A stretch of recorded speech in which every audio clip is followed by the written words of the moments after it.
En el metro, mi yerno y mi hija me empujaron a las vías, justo delante del tren.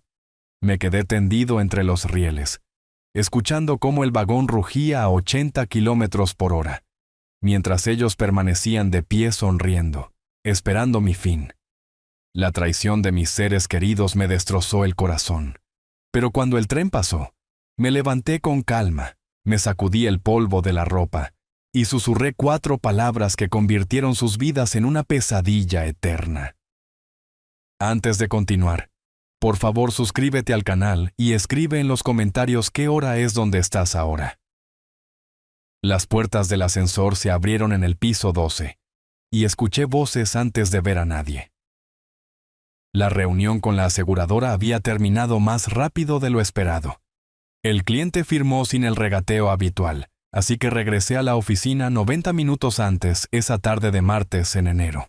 Mi buen humor se disolvió en el momento en que reconocí la voz de mi yerno, Sebastián, que salía de la puerta entreabierta de la sala de conferencias. Preguntaba cuánto tiempo más tendrían que esperar, recordándole a alguien que yo ya tenía 62 años. Dijo que esto podría alargarse otra década. Me detuve en seco. El portafolio de cuero bajo mi brazo de repente se sintió pesado. Entonces escuché a Natalia, mi hija. Ella dijo que yo había construido ese lugar y que sabían que nunca me haría a un lado voluntariamente. Su voz tenía esa impaciencia cortante que había heredado de su madre. Retrocedí hacia el hueco del ascensor, oculto de la vista pero lo suficientemente cerca para escuchar la respuesta de Sebastián. Dijo que entonces necesitaban acelerar el cronograma y que existían opciones legales. La puerta de la sala de conferencias se cerró parcialmente, amortiguando el resto, pero capté fragmentos. Mencionaron algo sobre asegurarse de que todo se transfiriera sin problemas. Las palabras me golpearon como agua helada. Pasaron 30 segundos. Los conté, obligando a mi respiración a mantenerse uniforme. Luego caminé hacia la sala de conferencias con pasos deliberados, mis suelas de cuero anunciando mi presencia contra el piso pulido. Cuando entré, Sebastián y Natalia giraron la cabeza hacia mí bruscamente. La mano de Sebastián se movió rápido, deslizando una pila de documentos legales dentro de una carpeta. Les pregunté si estaban trabajando hasta tarde, comentando que pensaba que ambos ya se habían ido por el día. Mantuve mi voz casual, conversacional. Sebastián se recuperó con fluidez, diciendo que solo estaban revisando las proyecciones del 4º trimestre y algunas tendencias preocupantes. Pregunté si había algo que requiriera mi atención inmediata. Él respondió que nada urgente y que lo discutiríamos en la reunión del jueves. Asentí, notando cómo Natalia no me miraba a los ojos. La carpeta color manila estaba entre ellos como evidencia en la escena de un crimen. Cualquiera que fuera la interrupción, ambos sabían que yo había escuchado algo, y todos fingimos lo contrario. 2 horas después, me senté frente a Sebastián en el comedor ejecutivo, en el piso 15. El sol de enero entraba sesgado a través de los ventanales de piso a techo, duro y frío. Natalia se había unido a nosotros, picoteando su ensalada, mientras Sebastián se lanzaba a lo que probablemente pensaba que era un discurso cuidadoso. Habló de que la industria estaba cambiando rápido y que un liderazgo más joven aportaba una perspectiva fresca. Corté mi carne metódicamente, manteniendo mis manos firmes. Le dije que me había adaptado a cada cambio en 30 años y le pregunté qué hacía que esto fuera diferente. Él dijo, sin querer ofender, que los métodos tradicionales ya no funcionaban porque yo era... Hizo una pausa, buscando una frase diplomática. Le sugerí las palabras, ¿viejo? ¿Establecido? ¿Fijo en mis costumbres? Él concluyó que la empresa necesitaba espacio para evolucionar. Dejé mi tenedor deliberadamente. El pequeño tintineo contra la porcelana marcó un cambio en la conversación. Les dije que mi testamento era claro. Después de que yo me fuera, todo pasaría a Natalia, administrado por él. Pero hasta entonces, yo dirigía esa compañía. Sebastián se inclinó hacia adelante, invadiendo el espacio a través de la mesa. Su voz bajó, más dura, diciendo que eso no era suficiente y que necesitaban el control ahora. Le pregunté si era una necesidad o un deseo. Su mandíbula se tensó. La cuidadosa máscara que había estado usando se rompió ligeramente. Me dijo que estaba cometiendo un error y que aferrarse demasiado rompía las cosas. Mantuve el contacto visual firme y le pregunté si me estaba amenazando. Antes de que pudiera responder, Natalia habló. Me dijo que estaba siendo irrazonable, que éramos familia, y preguntó por qué no podía confiar en ellos. Algo se retorció en mi pecho, pero mantuve mi voz nivelada. Le respondí que la confianza se gana con acciones, no se exige por la sangre. Le dije que nunca habían creído en mí. Sus dedos giraban su anillo de bodas una y otra vez. Continué diciendo que nunca pensaron que yo fuera capaz, que le di una posición y ella eligió usarla en mi contra. Ella se levantó abruptamente, su silla raspando hacia atrás. Sebastián se levantó con ella, elevándose sobre mí por un momento en lo que reconocí como una exhibición de poder calculada. Natalia dijo con voz tensa que Sebastián tenía razón y que me arrepentiría de alejarlos. Recogieron sus cosas, Sebastián golpeando su carpeta contra la mesa con más fuerza de la necesaria, y se fueron. Natalia dudó en la puerta, mirando hacia atrás una vez. Cualquier culpa que parpadeó en su rostro se desvaneció rápidamente cuando Sebastián la llamó desde el pasillo. Me senté solo en la mesa. Mi café se había enfriado. A través de las ventanas, la gran ciudad se extendía debajo de nosotros, indiferente al pequeño drama que se desarrollaba en el piso 15. La sirena de una ambulancia gemía en algún lugar muy abajo, desvaneciéndose en el ruido general.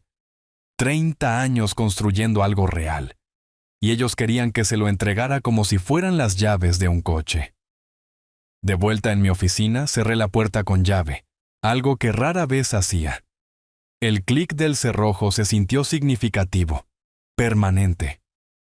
Abrí el cajón inferior de mi escritorio, el que requería una llave que guardaba en una cadena. Dentro estaban los registros financieros corporativos, informes de gastos y contratos de proveedores. Esparcí los últimos informes de gastos sobre la superficie de caoba. Mi dedo trazó una línea de transacciones marcadas con la firma de aprobación de Sebastián, una empresa llamada Soluciones de Suministros Médicos. Montos que oscilaban entre $3,000 y $8,000, recurrentes mensualmente. Saqué mis contratos de proveedores, hojeando hasta encontrar los proveedores de equipos médicos que habíamos usado durante años. Soluciones de Suministros Médicos no estaba en la lista. Los números no se alineaban con ningún contrato que yo hubiera autorizado. Eran cantidades lo suficientemente pequeñas para pasar una revisión superficial, pero lo suficientemente grandes para sumar con el tiempo. Me recosté en mi silla, el cuero crujió. Esa conversación que había escuchado no era una queja casual, era una conspiración. Hablaban de acelerar el cronograma y opciones legales. ¿Qué habían estado planeando exactamente antes de que yo interrumpiera? Pensé que conocía a mi hija. Pensé que había entrenado bien a Sebastián, trayéndolo al negocio, dándole oportunidades. Me había equivocado con ambos. Mi mano descansaba sobre una carpeta con el logotipo del Grupo Médico Arturo. Mi creación, construida de la nada durante 3 décadas. La luz invernal se estaba desvaneciendo, proyectando largas sombras a través de la oficina. Miré las fotografías enmarcadas en mi pared. Ceremonias de corte de cinta, premios comunitarios, conferencias médicas. Sebastián había saludado con desdén esas fotos durante una reunión el mes pasado. En ese momento, pensé que solo estaba siendo descuidado. Ahora entendía que era desprecio. Saqué mi teléfono del bolsillo y fotografié los informes de gastos, cada página mostrando claramente la firma de Sebastián. Luego devolví todo al cajón y lo cerré de nuevo. A través de la ventana de mi oficina, podía ver las luces de la ciudad parpadeando a la vida mientras la oscuridad se asentaba. En algún lugar de este edificio, Sebastián y Natalia probablemente estaban celebrando lo que pensaban que era mi debilidad, mi sentimentalismo, mi falta de voluntad para ver lo que realmente estaban haciendo. Querían la compañía. Bien. Hablé en voz alta a la oficina vacía, con voz firme y fría. ¿Quieren la compañía? Veamos si pueden manejar lo que viene a continuación. Abrí mi computadora portátil y creé una nueva carpeta titulada Preparación de auditoría primer trimestre. Parecía inocente. Dentro, comencé a documentar todo lo que había notado. Cada conversación, cada irregularidad. Si querían jugar a este juego, descubrirían que yo había estado jugando más tiempo del que ellos llevaban vivos. Pasaron 3 semanas. Llegó febrero con nieve sucia apilándose contra los bordillos de la ciudad y un frío que no tenía nada que ver con el clima. Había estado yendo a la oficina más temprano cada mañana, a menudo llegando a las 7, a veces antes. La mansión en el barrio exclusivo, mi propiedad, con mi nombre en la escritura, se había vuelto incómoda. Sebastián y Natalia vivían allí también, un arreglo que había parecido práctico cuando lo ofrecí hace 2 años. Ahora se sentía como territorio enemigo. Mantuve mi distancia. Dejé que pensaran que me estaba retirando. Dejé que creyeran que era solo un anciano aferrado a glorias pasadas, demasiado terco para reconocer la realidad. Mientras tanto, documentaba todo. En una mañana gris de martes a principios de febrero, empujé las puertas giratorias de la sede del Grupo Médico Arturo, a las 6:45. El vestíbulo estaba vacío, excepto por la seguridad. Subí en el ascensor al piso 12, esperando el silencio habitual de una oficina que aún no despierta. En cambio, las luces brillaban en la sala de conferencias principal. A través de las paredes de vidrio, vi a Sebastián de pie en la cabecera de la mesa, mi posición habitual, dirigiéndose a 3 de nuestros directores de clínica. Elena, mi gerente operativa de mayor confianza durante una década, no estaba entre ellos, lo cual era notable. No dudé. Caminé directo a la sala de conferencias. La conversación murió a mitad de la frase. La expresión de Sebastián parpadeó. Sorpresa, luego molestia, luego esa máscara suave y profesional que usaba también. Pregunté si era una reunión matutina, manteniendo mi tono neutral, casi agradable. Sebastián dijo que era una iniciativa que él estaba liderando y que no se movía de la cabecera de la mesa. Añadió que no quería molestarme con detalles. Los 3 directores de clínica parecían incómodos. Roberto, quien había estado conmigo desde el principio, miraba su blog de notas. Dije claramente que cualquier reunión que involucrara a mis directores de clínica requería mi aprobación. Sebastián respondió que solo estaban discutiendo mejoras operativas, nada que afectara la estrategia. Me volví hacia los directores y les dije que esperaba notas completas en mi escritorio dentro de 1 hora. Asintieron, evitando la mirada de Sebastián. Me fui sin decir otra palabra, pero había dejado claro mi punto. Lo que sea que Sebastián les hubiera dicho sobre cambios organizacionales y nueva estructura de informes, ahora entendían que yo no me iba a ninguna parte. Esa noche, regresé a la mansión más tarde de lo habitual. El abrigo de Natalia colgaba en el pasillo, pero cuando llamé, no respondió. Encontré una nota en la encimera de la cocina con su letra. Trabajando tarde, no me esperes. Ella estaba en casa. Había visto su silueta pasar por la ventana del pasillo de arriba. Subí las escaleras a mi estudio privado, la habitación que había usado durante décadas, llena de revistas médicas y fotografías familiares de tiempos mejores. La puerta estaba abierta. Sebastián estaba sentado en mi escritorio. Papeles esparcidos por la superficie, usando mi espacio sin permiso. Le dije que ese era mi escritorio. No levantó la vista de inmediato, haciéndome esperar. Cuando finalmente alzó los ojos, no había disculpa en ellos. Dijo que solo necesitaba espacio para trabajar y que pensó que yo estaría en la oficina más tiempo. Le recordé que esa era mi casa y mi oficina privada. Él respondió que técnicamente era el hogar familiar y señaló vagamente las paredes, diciendo que todos vivíamos allí. Sentí mi mandíbula tensarse. Le dije que mi nombre en la escritura decía lo contrario. Recogió sus papeles lentamente, tomándose su tiempo deliberadamente. Al pasar junto a mí en la puerta, se detuvo y me dijo que realmente debería pensar en lo que habíamos discutido, que esto no tenía que ser difícil. No respondí. Después de que se fue, Miré mi escritorio. Había reorganizado artículos, pequeños cambios, pero notables. Marcaje territorial, como un animal reclamando espacio. Comencé a llegar a la oficina antes que Sebastián todas las mañanas después de eso. Empecé a guardar archivos bajo llave en mi caja fuerte personal, documentos a los que él antes tenía acceso. Cambié las contraseñas en los sistemas de la empresa, pequeños movimientos defensivos que sumaban una fortaleza.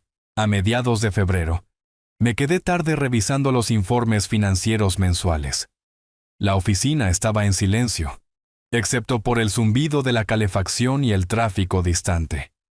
Abrí el sistema de seguimiento de gastos, ordenando por aprobador. Allí estaba de nuevo. Soluciones de suministros médicos.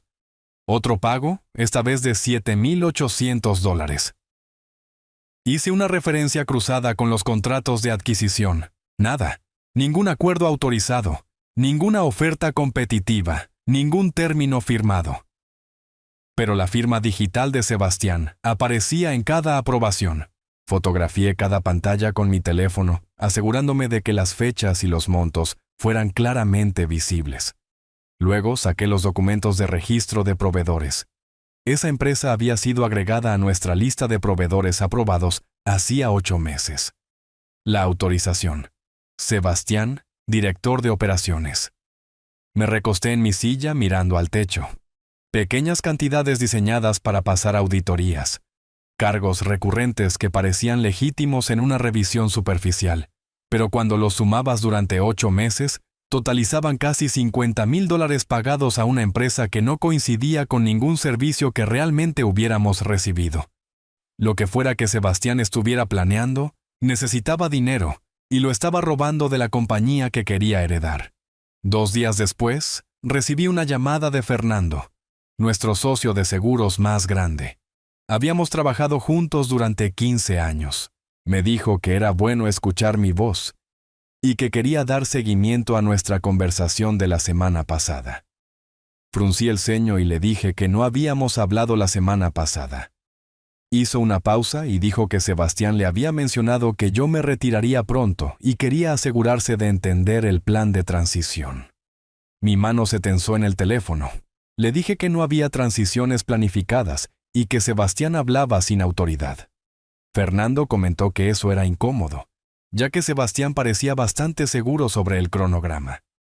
Le aseguré que abordaría esto internamente y que nuestra asociación permanecía sin cambios.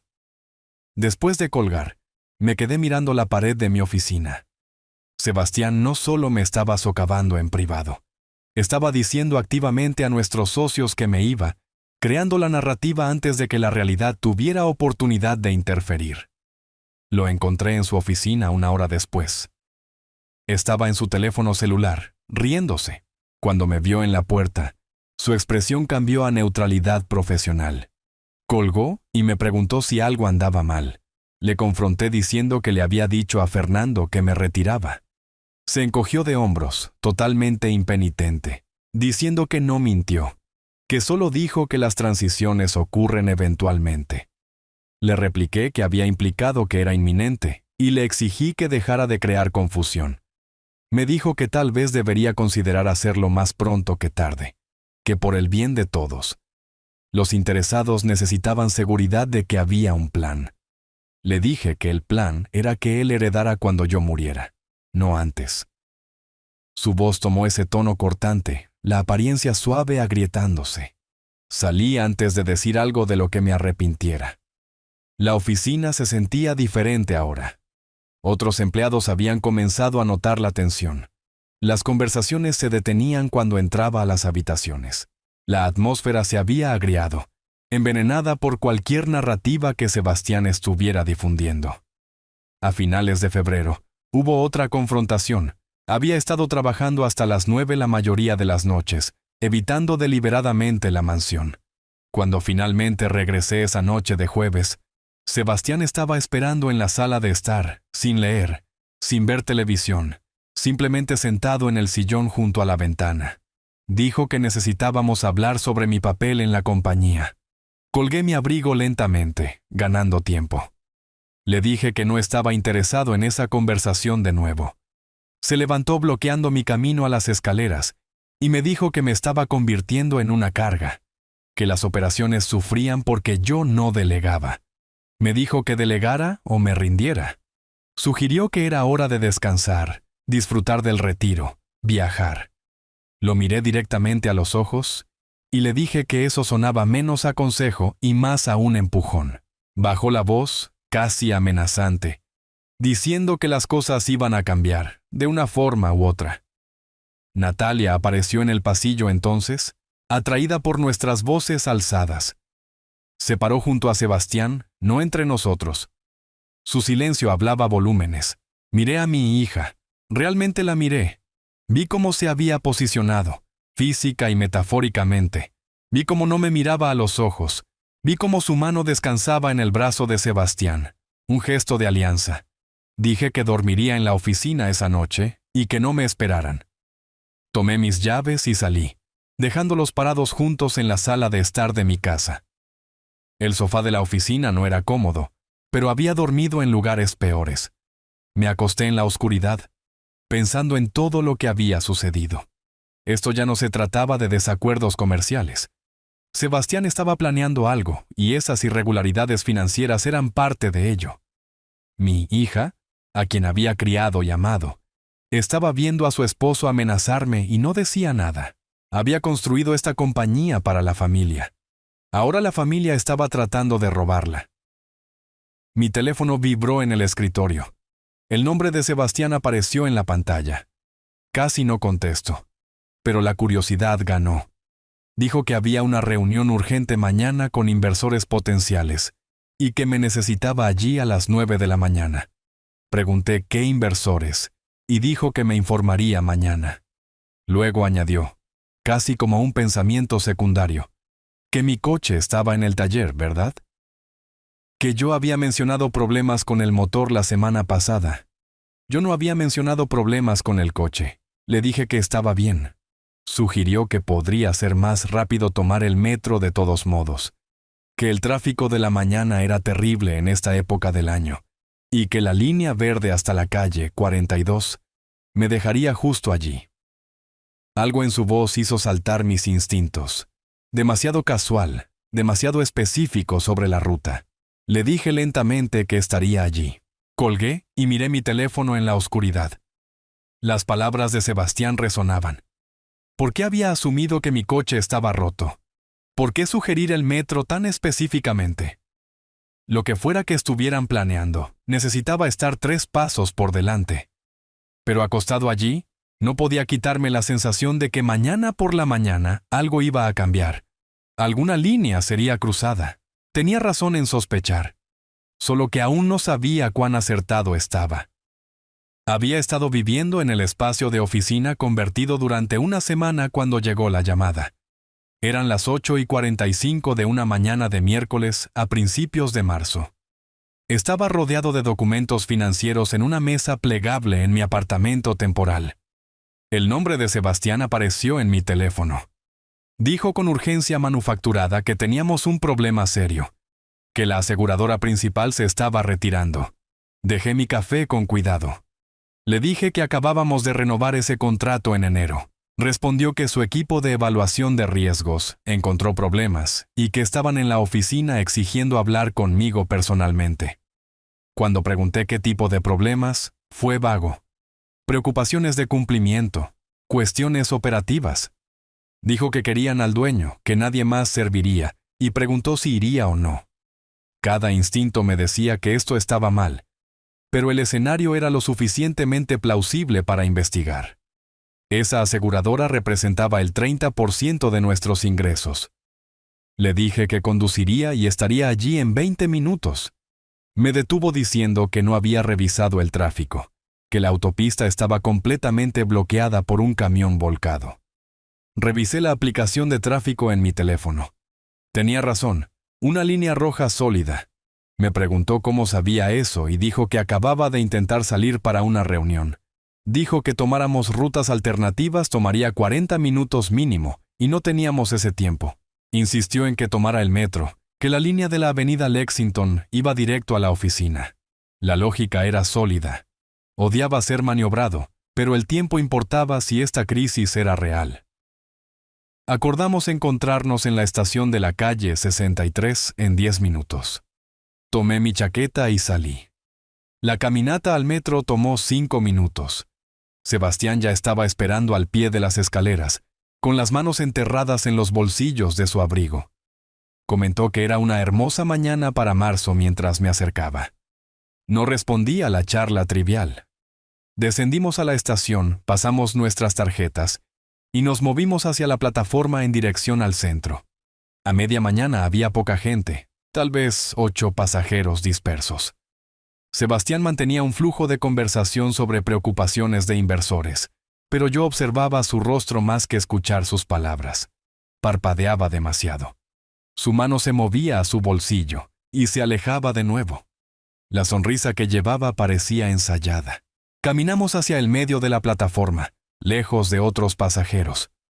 Sebastián nos guió con toques sutiles en mi codo, posicionándonos cerca de la franja amarilla de advertencia en el borde. El letrero digital se actualizó. Próximo tren, 2 minutos. Le pregunté si Elena confirmaba que estos inversores eran legítimos.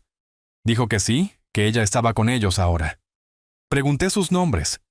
Hizo una pausa solo por un segundo y titubeó, diciendo: Henderson y, ¿creía? Martínez.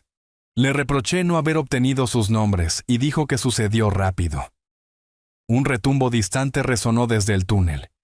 Miré hacia la garganta oscura del metro, viendo el primer brillo de los faros acercándose. Sebastián se quedó callado, revisando su teléfono de nuevo. Cuando lo miré, su expresión había cambiado sutilmente. Menos animada, más enfocada. La plataforma comenzó a vibrar. El viento empujó a través del túnel, agitando basura y escombros. Otros pasajeros retrocedieron instintivamente del borde. Sebastián se acercó más, posicionándose ligeramente detrás y a mi derecha. Le pregunté dónde exactamente en el edificio estaban esperando. Dijo que en la sala de conferencias B. Le corregí diciendo que no teníamos una sala de conferencias B. Se corrigió diciendo la grande, que yo sabía cuál. El faro del tren se iluminó, el rugido creciendo. Me volví para enfrentar a Sebastián directamente, y lo que vi en su expresión detuvo mi respiración. Sin calidez, sin preocupación. Solo un cálculo frío, como si estuviera resolviendo una ecuación. Le pregunté qué estaba pasando realmente. No respondió. Sus manos salieron de sus bolsillos, palmas vacías frente a mí. El tren estaba cerca ahora, tal vez a 5 metros, y acercándose rápido. El tiempo pareció estirarse y comprimirse simultáneamente. Vi todo con perfecta claridad. El peso de Sebastián cambiando a su pie delantero, sus brazos comenzando a extenderse, la determinación en sus ojos. Entonces, sus palmas golpearon mi espalda entre mis omóplatos. Duro, violento, todo el peso del cuerpo detrás del empujón. Me incliné hacia adelante, los brazos girando inútilmente buscando equilibrio. El borde de la plataforma desapareció bajo mis pies. 1 metro de aire vacío, luego el lecho de la vía corriendo hacia mí. Mis rodillas golpearon primero, el dolor registrándose pero sintiéndose distante. Luego, mis manos se estrellaron contra la grava y el concreto. La bocina del tren sonó, ensordecedora. Su faro llenó mi visión con un brillo cegador. A través del resplandor, pude ver la cara del maquinista en la ventana, congelada en horror. No había tiempo para subir, no había tiempo para rodar a un lado. El tercer riel brillaba a mi izquierda. Muerte instantánea si lo tocaba. El puro instinto se hizo cargo. Me dejé caer completamente plano entre los 2 rieles, presionando mi cara contra la grava, brazos pegados a mis costados, piernas rectas, cada músculo bloqueado, rígido. Aspiré un último aliento y lo contuve. El frente del tren pasó sobre mí, a centímetros de mi espalda. Luego, oscuridad. Oscuridad completa y absoluta, llena de un rugido mecánico tan fuerte que borró el pensamiento. Cada vagón que pasaba marcaba un ritmo. Golpe, golpe, golpe. 8 vagones. Aunque no los conté conscientemente, solo supervivencia, solo el bucle mental interminable. No te muevas, no te muevas. Polvo y escombros golpeaban mi cara y cuerpo. Aceite goteó sobre mi espalda. La vibración era tan intensa que mis órganos internos se sentían sacudidos. El metal gritaba contra el metal mientras los frenos de emergencia del tren se activaban. El olor a pastillas de freno quemadas ahogaba el aire. Cada segundo se sentía como horas. Bajo todo ese peso, ruido y oscuridad pensé, así es como muero. Aplastado, por dinero, por codicia. Pero no estaba muriendo. Todavía no. El tren estaba disminuyendo la velocidad. El ritmo cambiaba. El rugido decrecía. Finalmente, se detuvo. El silencio después fue profundo. Mis oídos zumbaban. Todo mi cuerpo temblaba incontrolablemente. Me quedé allí tal vez 5 segundos, tal vez 50. El tiempo había perdido significado. Luego me moví ligeramente, probando. Todo funcionaba todavía. Abrí los ojos. Vi luz adelante entre los vagones. Me arrastré hacia adelante sobre mi vientre, moviéndome lentamente porque mis piernas se sentían desconectadas de mi cerebro.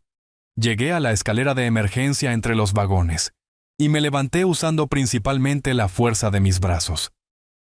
Un trabajador de tránsito se agachó para ayudarme.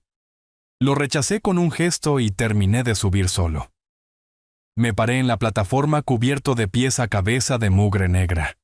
Mi ropa estaba rota, manchada de aceite, gris por el polvo.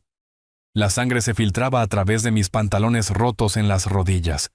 Parecía que había gateado a través de una mina de carbón. Sebastián estaba congelado a 6 metros de distancia. Su rostro no mostraba alivio, sino cálculo. Detrás de él, Natalia irrumpió entre la multitud, sin aliento. Su momento de llegada era demasiado perfecto para ser coincidencia. Gritó: ¡Papá! ¡Oh no! ¿Qué pasó? Sebastián, ¿qué pasó? Su rostro mostraba conmoción, pero sus ojos mostraban algo completamente diferente. No alivio, frustración. Otros pasajeros me rodearon, voces superponiéndose. Preguntaban si estaba bien, pedían una ambulancia. Alguien dijo que vio a alguien empujarme. Otro dijo que simplemente caí. Los ignoré a todos. Caminé directamente hacia Sebastián y Natalia, mis pasos deliberados a pesar del temblor en mis piernas. Los otros pasajeros se apartaron. Me detuve a medio metro de ellos, lo suficientemente cerca para ver sus pupilas dilatarse, lo suficientemente cerca para ver cómo sus máscaras se deslizaban por un segundo crucial. Me habían querido muerto. Mi hija, mi yerno. Habían planeado esto. Coordinaron el tiempo.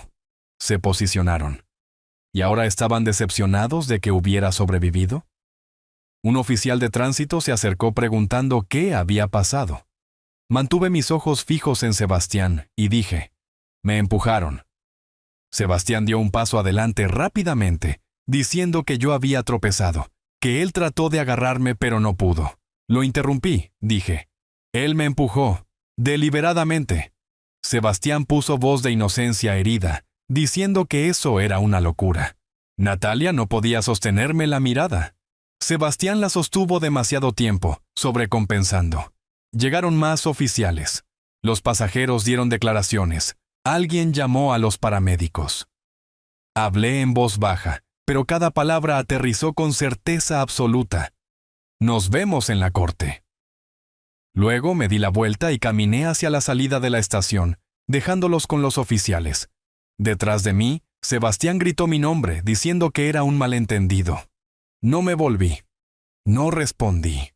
Solo seguí caminando, un pie delante del otro, hasta que llegué a las escaleras y subí hacia la luz del día, el aire y el resto de mi vida. Emergí a la fría luz del sol de marzo. Mis manos temblaban, no por miedo, sino por rabia contenida. Saqué mi teléfono. Busqué en los contactos, hasta encontrar el nombre que necesitaba: Licenciado Morales, abogado. Mi dedo flotó sobre el botón de llamada. Este era el punto de decisión. Llamar al abogado y todo cambiaba. Esto se convertía en guerra, guerra total. Presioné llamar. 3 tonos, luego contestó. Le dije, «Licenciado, soy Arturo. Necesito verlo inmediatamente. Mi yerno acaba de intentar matarme y voy a destruirlo». Silencio en la línea. Luego dijo, «Venga a mi oficina, despejaré mi tarde». Colgué y comencé a caminar. Me dolían las rodillas, me dolía la espalda. Estaba cubierto de inmundicia y probablemente parecía desquiciado. Pero mi mente nunca había estado más clara. Querían la compañía, me querían muerto por ella. Ahora les mostraría lo que significaba fallar en un asesinato, mientras revelabas tus verdaderas intenciones. La clínica de urgencias tomó 40 minutos. Una enfermera limpió los rasguños. El médico me miró como si hubiera sobrevivido a algo imposible. Dijo que tenía suerte de estar vivo. Le dije que lo sabía. A primera hora de la tarde, me senté frente al licenciado Morales, en su oficina del centro. Mi traje arruinado había sido reemplazado con ropa que guardaba en mi casillero del gimnasio. Arrugada pero limpia. El escritorio de Morales estaba cubierto de informes policiales y declaraciones de testigos. Fue directo. Deslizó el primer documento hacia mí y dijo que el caso criminal era débil. Muy débil.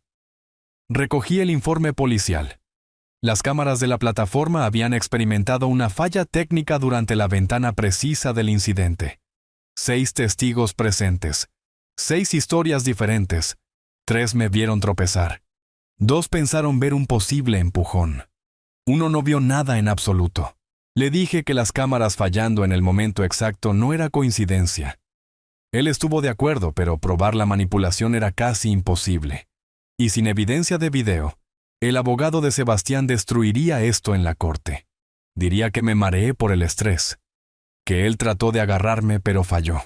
Así que se iría libre. Morales se recostó en su silla y dijo que había otras formas de buscar justicia. Me miró cuidadosamente. Le pregunté cuál. Mencionó mis sospechas sobre irregularidades financieras. Dijo que los papeles no mienten como los testigos. La comprensión hizo clic. Ir tras él por fraude en lugar de intento de asesinato. Fraude, malversación, incumplimiento del deber fiduciario. Mucho más fácil de probar, mucho más difícil de defender. Sacó un bloc de notas, y eso lo destruye financieramente, no solo penalmente. Pero necesitaba evidencia, documentación, registros de transacciones. Como dueño, yo tenía acceso legal a todo. Morales se inclinó hacia adelante. Dijo que necesitaba que él estuviera cómodo, no sospechoso, que jugara al papel del padre indulgente, que le dejara pensar que lo estaba dejando pasar. El pensamiento hizo que mi estómago se revolviera, pero la estrategia era sólida. Pregunté cuánto tiempo tomaría. Semanas. Tal vez un mes para reunir todo, contratar contadores forenses, construir un caso blindado. Me miró a los ojos y preguntó si podía hacerlo. Vivir bajo el mismo techo que alguien que intentó matarme. Pensé en estar acostado entre esos rieles del metro, en el tren pasando a centímetros de mi espalda, en emerger para ver la decepción en la cara de mi hija en lugar de alivio. Dije que sí, podía hacerlo. Esa noche regresé a la mansión. Mi mano temblaba mientras giraba la llave, pero mi expresión permaneció neutral. Sebastián y Natalia estaban sentados en la sala de estar. Parecían sobresaltados cuando entré. Sebastián dijo con cuidado que había vuelto. Dejé mi maletín y me senté en mi sillón habitual, reclamando territorio. Dije que había tenido tiempo para pensar en lo que pasó, sobre nosotros. Natalia se inclinó hacia adelante. Dije que la vida era demasiado corta para conflictos familiares. Tal vez tropecé. El estrés últimamente, no dormir bien.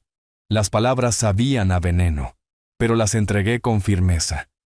Dije que mi abogado aconsejó no presentar cargos, que un resultado incierto destrozaría a la familia de todos modos. Sebastián preguntó con sospecha qué estaba diciendo exactamente.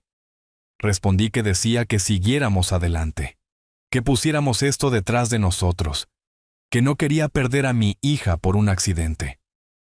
Natalia comenzó a llorar. Cruzó la habitación y me abrazó. Lo soporté brevemente, luego retrocedí, manteniendo la distancia. Sebastián me observaba con ojos calculadores, tratando de determinar si esto era genuino. Preguntó si así de simple, si perdonaba todo. Mantuve su mirada firmemente. Dije que no dije eso. Dije que avanzáramos. Durante las siguientes 2 semanas, trabajé desde mi oficina en casa hasta altas horas de la noche. A las 2 de la mañana, la casa estaba en silencio excepto por el zumbido de mi computadora. Saqué 5 años de registros financieros. Allí estaba. Soluciones de suministros médicos. Pagos recurrentes cada mes. Abrí nuestra carpeta de contratos de proveedores. Ningún acuerdo con ninguna compañía con ese nombre.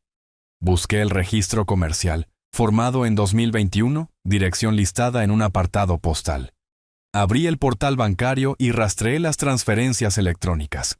La cuenta de destino estaba en un paraíso fiscal. El nombre del titular de la cuenta incluía el apellido de soltera de la madre de Sebastián. Error de aficionado.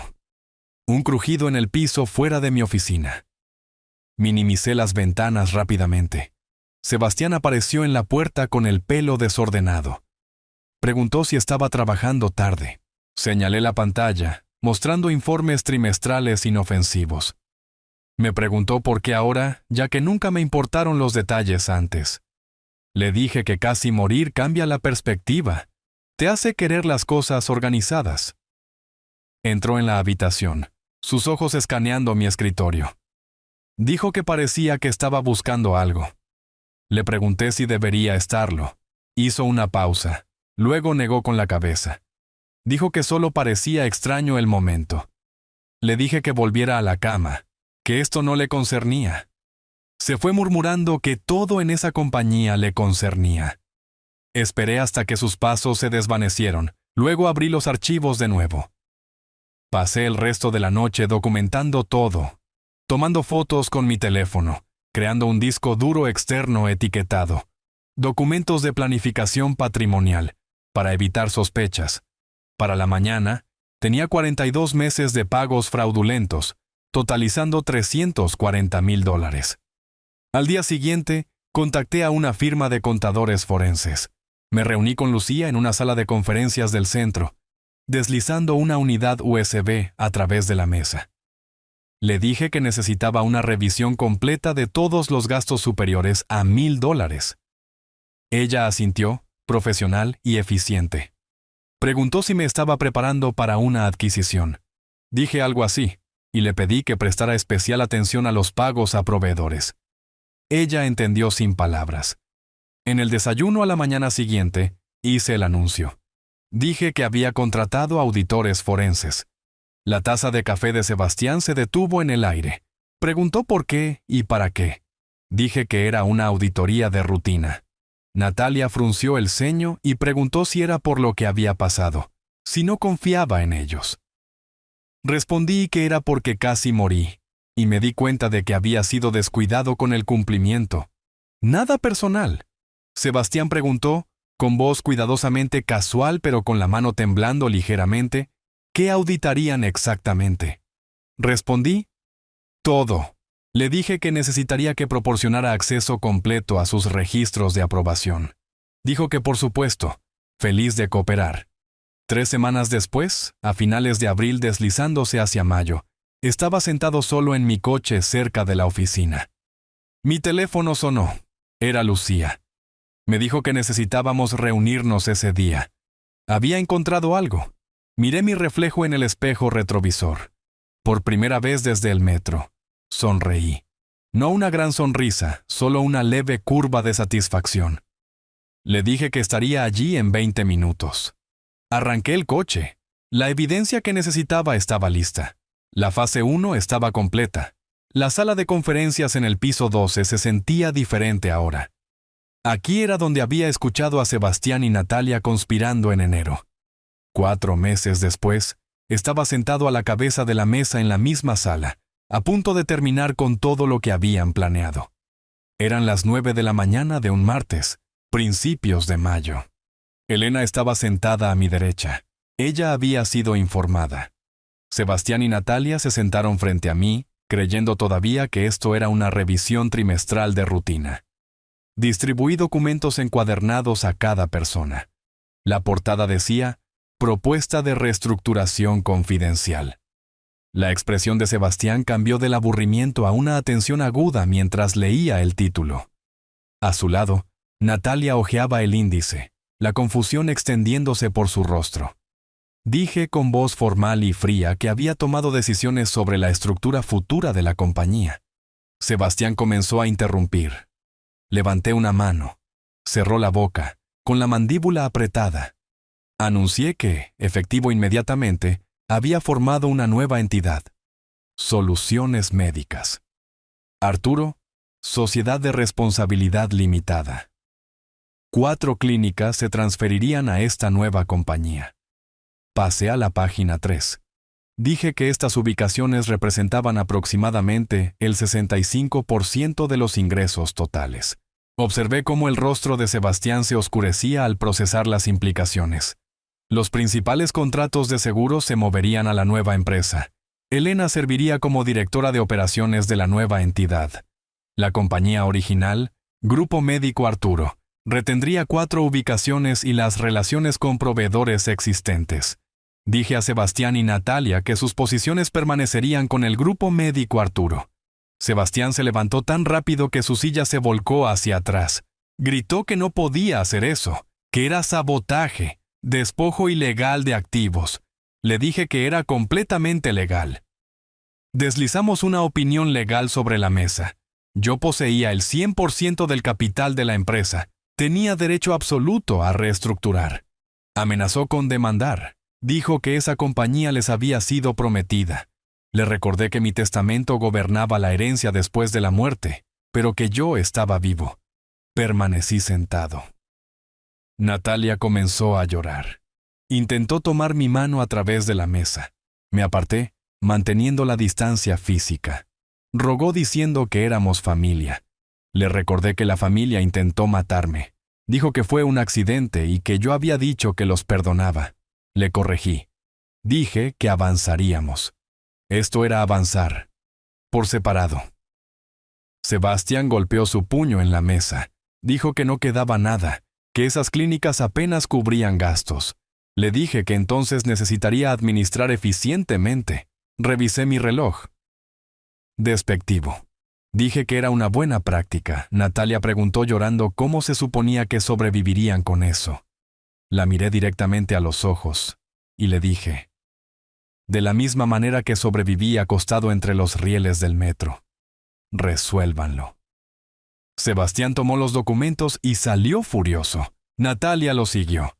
La puerta se cerró con fuerza.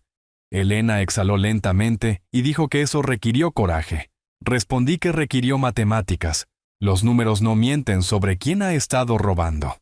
Esa noche, regresé a la mansión por última vez como residente. Me moví por las habitaciones metódicamente, empacando solo lo que me pertenecía únicamente a mí. Ropa de mi armario, dejando las cosas de Natalia intactas. Documentos de la caja fuerte. Sebastián me encontró en el dormitorio principal. Preguntó si los estaba echando. A mi propia hija. Doblé una camisa con precisión. Dije, ¿mi casa? ¿Mi decisión? 30 días es el aviso legalmente requerido. Le entregué un sobre con el aviso de desalojo. Preguntó a dónde se suponía que irían. Respondí que no era mi preocupación, que buscaran un apartamento usando su salario del grupo médico. Replicó que, ¿qué salario? Si sin esos contratos no había ingresos para la nómina. Puse el aviso en la cómoda y le dije que entonces recortara gastos. Priorizar. Gestión básica. Natalia apareció en la puerta, diciendo que no podía creer que estuviera haciendo esto. No levanté la vista, dije. No puedo creer que te pararas en esa plataforma y sonrieras mientras yo casi moría. Ella no tuvo respuesta para eso. Ambos observaron mientras cargaba cajas en el maletero de mi coche. Dejé mis llaves de la casa en la encimera de la cocina y me fui. 10 días pasaron. La nueva compañía operaba sin problemas. La vieja compañía luchaba, exactamente como estaba previsto. Sebastián hacía llamadas desesperadas a proveedores. Natalia trabajaba hasta tarde tratando de equilibrar presupuestos que no cuadraban. Estaba en mi nueva oficina cuando mi asistente llamó. Había un notificador judicial. Documentos legales para mí. El sobre era grueso. Sebastián y Natalia habían presentado una demanda impugnando la reestructuración, alegando incumplimiento del deber fiduciario y abuso de mayores. 15 páginas de acusaciones argumentando que yo era mentalmente incompetente. Leí toda la queja. Miré a Elena y le dije que estaban contraatacando. Ella preguntó qué haríamos. Me permití una leve sonrisa, la primera genuina en semanas. Dije, contraatacamos. Llama al licenciado Morales. Fui a la ventana, mirando la ciudad. Sebastián pensaba que esto se trataba de la compañía, de dinero. No entendía. Esto se trataba de rendición de cuentas, de asegurarse de que las personas que intentan asesinarte por lucro pierdan todo lo que querían de tu muerte. Morales dijo por teléfono que estaban yendo a lo nuclear. Dije que bien, eso hacía la fase 2 más fácil. Era hora de mostrarles lo que encontramos en la auditoría. La semana siguiente trajo la primera comparecencia ante el tribunal. Me senté en una mesa, Sebastián y Natalia en otra a 6 metros de distancia. No nos hablamos. El abogado de Sebastián argumentó que yo estaba destruyendo el valor de la empresa maliciosamente. Morales respondió que los derechos de propiedad eran absolutos. El juez revisó los documentos y denegó la moción de interdicto. Sin embargo, el tribunal concedió una solicitud. Evaluación psicológica integral. 3 citas programadas. Pruebas cognitivas, entrevista psiquiátrica, examen neurológico. Pasé todas las pruebas. Los evaluadores designados por el tribunal informaron que no había evidencia de deterioro psicológico. Mientras tanto, Sebastián estaba destruyendo lo que quedaba de la antigua empresa. Despidió al 40% del personal. La calidad de la atención al paciente se desplomó. Trataron de reclutar empleados de mi nueva empresa, pero Elena y otros se negaron. Nadie quería trabajar para alguien bajo investigación federal implícita por su propia incompetencia. A principios de julio, llegó el informe final de la auditoría forense. 347 páginas de evidencia. $360,000 en robo documentado. Transferencias a cuentas en el extranjero. Le pregunté a Morales qué tan rápido podíamos presentar esto. Dijo que a la corte en 24 horas y a la Comisión de Valores y la Agencia Tributaria para mañana por la tarde. Cerré el informe con finalidad decisiva. Dije, hazlo. A todos, simultáneamente. Morales sonrió. Ahora estábamos jugando a la ofensiva. 48 horas después de presentar la evidencia de la auditoría, todo cambió. Morales presentó el informe como prueba en la demanda civil, convirtiéndose inmediatamente en registro público. Simultáneamente, las copias fueron a las autoridades federales. El paquete de evidencia era completo. Estados de cuenta, transferencias, correos electrónicos. El patrón era claro. Sebastián aprobaba facturas de su empresa fantasma por equipos inexistentes. Dentro de las 72 horas, ambas agencias abrieron investigaciones formales. A mediados de julio, estaba revisando proyecciones cuando Elena entró urgentemente con una alerta de noticias. Sonda Federal. Clínica Médica de Nueva York. Propietario acusado de malversación. La historia detallaba todo. Mi teléfono sonó. Morales me informó que agentes federales estaban en el grupo médico Arturo, en ese momento, incautando registros. Me puse de pie y caminé hacia mi ventana. Al otro lado de la ciudad, el mundo de Sebastián se estaba derrumbando. Agentes federales entraron en su oficina, mostraron credenciales y entregaron una citación. Sellaron su oficina. Lo interrogaron durante 4 horas. El mismo día, agentes visitaron a Natalia. Le mostraron documentos con su firma aprobando gastos fraudulentos como directora financiera. Ella afirmó que no sabía, que solo firmaba lo que Sebastián le decía. Le informaron que era una persona de interés en una investigación criminal. 2 días después, Sebastián intentó usar un cajero automático. Transacción denegada. Todas sus cuentas habían sido congeladas incluida la cuenta en el extranjero. Sus tarjetas de crédito estaban al máximo por los costos del litigio civil.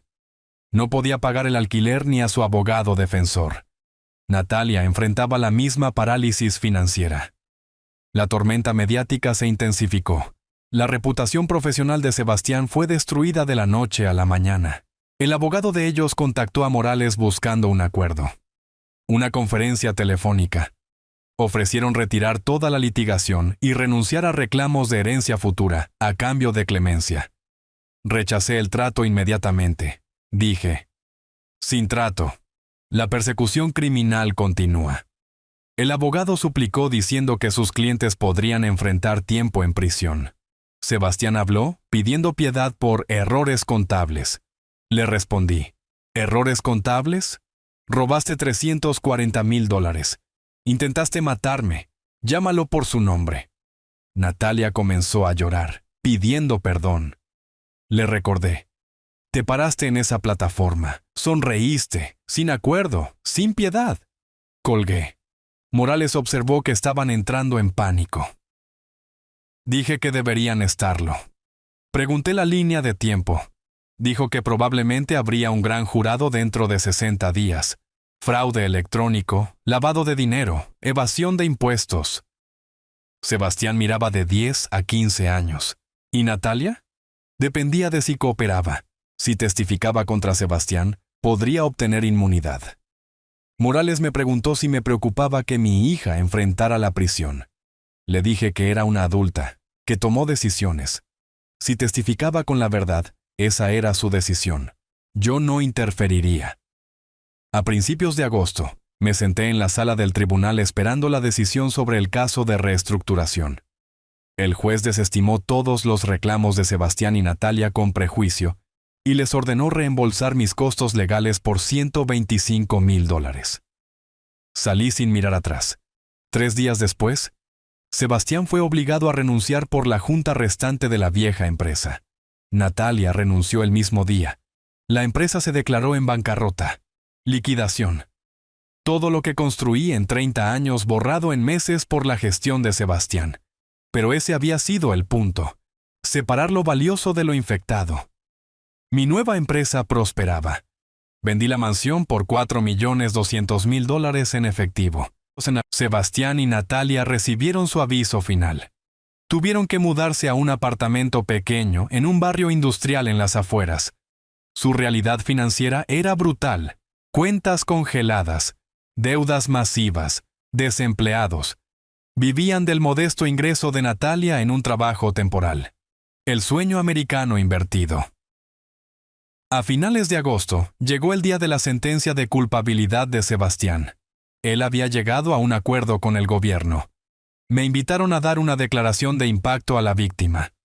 Escribí mi declaración cuidadosamente. Al día siguiente, en la Corte Federal, me paré en el podio. No leí el papel. Lo había memorizado. Dije al juez. Su señoría, el 12 de marzo, Sebastián me empujó a las vías del metro porque descubrí su robo. Sobreviví acostado entre los rieles. Él no solo robó dinero, robó a pacientes, empleados, a todos. Pido la sentencia máxima.